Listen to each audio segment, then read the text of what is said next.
সেদিনকে ডাক্তারখানায় গেছিলাম, এইটা চুরি করে এনেছি। এটা কি বলে আমি ঠিক জানি না, কিন্তু আমি দেখেছি ডাক্তার এই দুটো এরকম কানের মধ্যে দিয়ে আর এরকম বুকে ধুক ধুক আওয়াজ আর শোনে। তার মানে এইটা দিয়ে দূরের কথা কাছে করে শোনা যায়। কি শুনবো কি শুনবো কি শুনবো? হ্যাঁ, এই বাড়িটায় একটা বউ নতুন বিয়ে হয়ে এসছে, আর শাশুড়িটাও ঠিকঠাক ভালো না। এক কাজ করি, দেয়ালে একটু এটা ঠেকিয়ে দেখি শাশুড়ি আর বউয়ার মধ্যে কি কথা হচ্ছে।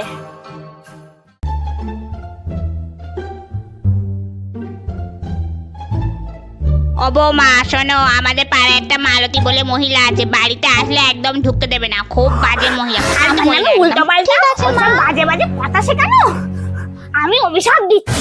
যে বউকে শেখাচ্ছিস ওই বউই একদিন টোটোওয়ালার সঙ্গে পালাবে, তোদের জীবনে ভালো হবে না, সংসারে আগুন লেগে যাবে।